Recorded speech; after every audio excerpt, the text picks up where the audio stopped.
សូមស្វាគមន៍ចំពោះកម្មវិធីរៀនថ្មីបន្តទៀតសម្រាប់រៀននេះគឺយើងសិក្សាតទៅជាមួយនឹងការ view media ស្ថិតនៅក្នុង project របស់យើងអញ្ចឹងការពីមេរៀនមុនយើងបានរៀនតទៅជាមួយនឹងការ import media ចូលក្នុង project យើងបានរៀនតទៅជាមួយនឹងការ import ហើយអញ្ចឹងយើងបាន import media មាន3ប្រភេទជាប្រភេទ audio ឬក៏យើងហៅថាសំឡេងប្រភេទរូបភាពហើយនិងប្រភេទជា video clip អញ្ចឹងដើម្បីធ្វើការ view វាយើងចូលទៅប៊ូតុងខាងក្រោមនេះគេប្រើដើម្បីធ្វើការ view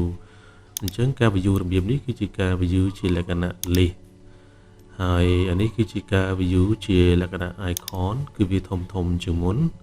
ហើយបើសិនបើកាន់ន័យផ្ទាំងនេះវាតូចពេកហើយយើងពិបាកមើលក្នុងការមើល media របស់យើងគឺយើងចុចទៅលើ tilt key គឺជា key មួយនៅក្បែរលេខ1អញ្ចឹងយើង click លើវាមកគឺវាធំហើយសម្រាប់ការ view ជាលក្ខណៈ icon នេះគឺវាធំដើម្បីងាយស្រួលកំណត់សម្គាល់ទៅលើប្រភេទ media នីមួយៗហើយខាងលើនេះ3នេះគឺជាប្រភេទ audio ឬក៏ជាប្រភេទសំឡេងហើយបន្តមកទៀតជាប្រភេទជា video clip ហើយនិងជាប្រភេទជារូបភាពយើងអាចធ្វើការ click ទៅលើslide នេះដើម្បីឲ្យវាធំតូចយើង click ហើយយើងទាញពង្រីកពង្រួមទៅតាមទំហំដែលយើងចង់បានដើម្បីឲ្យភ្នែករបស់យើងងាយស្រួលក្នុងការកំណត់សម្គាល់ទៅលើប្រភេទ media នីមួយហើយសម្រាប់កន្លែងនេះគឺប្រើដើម្បីធ្វើការ view ដែរក៏ប៉ុន្តែជាលក្ខណៈ free form មានន័យថា view ជាលក្ខណៈសេរីយើងអាចចុចទាញដាក់កន្លែងណាក៏បានតាមចិត្តរបស់យើងហើយយើងចុចកន្លែងនេះវិញមក list view វិញlist view នេះគឺការបង្ហាញ media ជាលក្ខណៈបញ្ជីជាងទី1ប្រាប់ឈ្មោះវាប្រាប់អំពី frame rate របស់ media ហើយចំណុចចាប់ផ្ដើមនៃ media ហើយចំណុចបញ្ចប់នៃ media ហើយនឹងរយៈពេលរបស់ media ដូចជា video អញ្ចឹងគឺមានរយៈពេលរបស់វាមាននីតិរបស់វាបន្តមកទៀត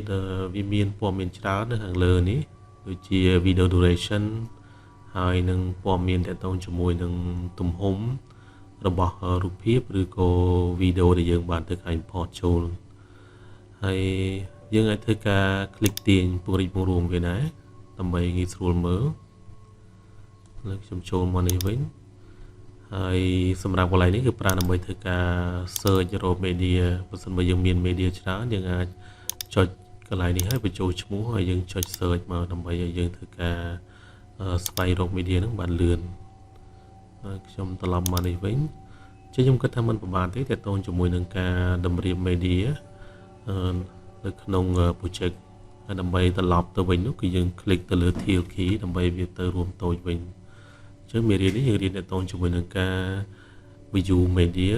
នៅក្នុង project សូមអរគុណសូមជម្រាបលា